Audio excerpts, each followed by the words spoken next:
नमस्कार, मी गायत्री स्वामी आणि आपण पाहत आहात सकलम.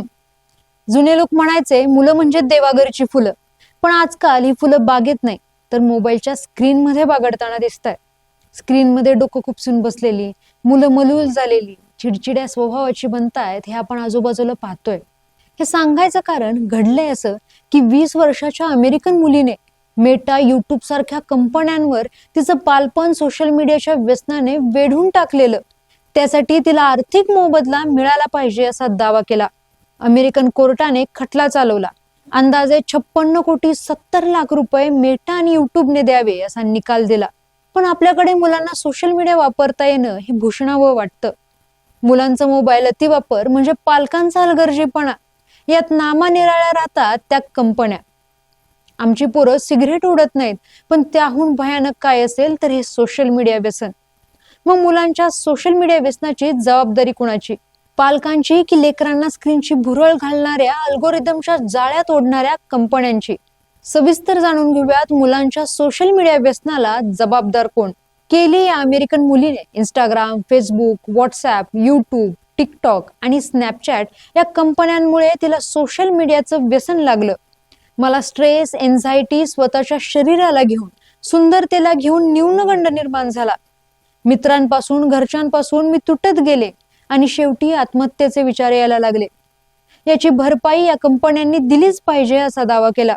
केस करण्यापूर्वीच टिकटॉक आणि स्नॅपचॅटने तिच्याशी आर्थिक सेटलमेंट करून घेतली.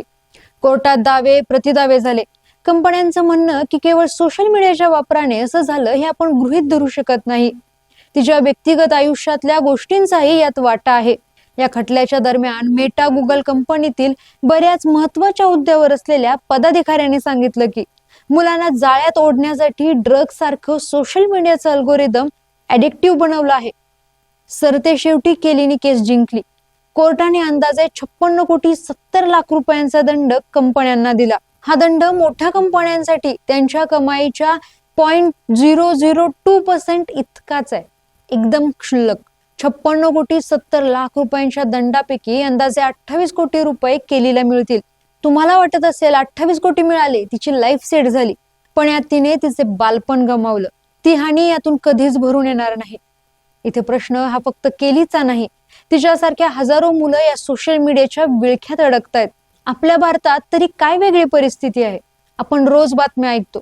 12-13 वर्षाच्या मुलांची नैराश्यातून आत्महत्या होते. ऑनलाईन गेमच्या नादात स्वतःलाच संपवायचा टास्क मुलं मागचा पुढचा विचार न करता पूर्ण करतायत.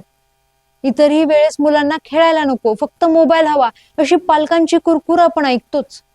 सगळीकडे मुलं मोबाईल मध्येच घुसून बसलेली दिसतात. तर यावर आपल्याकडचा कायदा काय सांगतो? कंपनींनी 18 वर्षाखालील मुलांचा डेटा चोरणं आता गुन्हा आहे.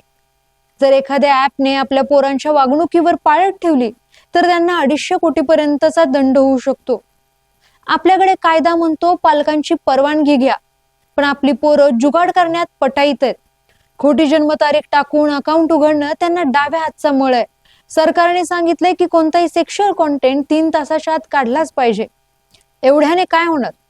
अमेरिकेत जसं कंपनींनी बनवलेल्या अल्गोरिदमला, त्यांच्या हलगर्जीपणाला धारेवर धरलं, आपल्याकडे तुर्तास यातलं काहीच होताना दिसत नाही.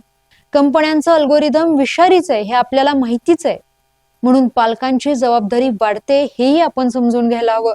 या सोशल मीडियाचा जसा मुलांवर, तरुणांवर गंभीर परिणाम होत आहे, तसेच परिणाम मोठ्यांवरही होतच आहेत की. त्यामुळे घरी आल्यावर आईबाप स्वतःच मोबाईल मध्ये डोकं घालून बसल्यावर पोरांना काय सांगणार? आपल्याला माहितच आहे, मुलं जे पाहतात त्याचं अनुकरण करतात. आपण पोरांच्या हातात मोबाईल देऊन मोबाईलला डिजिटल बेबीसिटर बनवून ठेवलंय. त्यापेक्षा मुलांना पॅरेंटल कंट्रोल नुसार ठरवलेल्या मर्यादेपर्यंत मोबाईल वापरायला देणं, स्वतःच मोबाईलचा कमी वापर करणं यासारख्या गोष्टी करायलाच हव्यात. आजची तरुणाई, ही लहान मुलं या देशाचं भविष्य आहेत. या कंपन्यांना फक्त त्यांचा नफा दिसतो.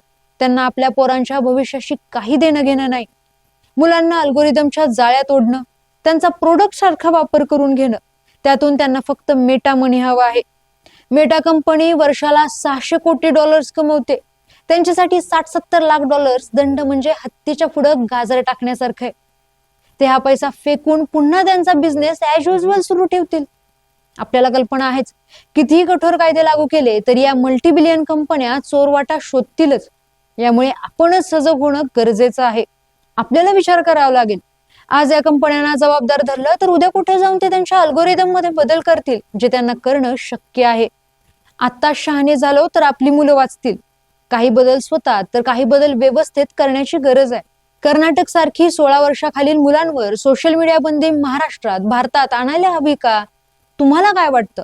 कमेंट्स मध्ये नक्की कळवा आणि पाहत राहा सकलम.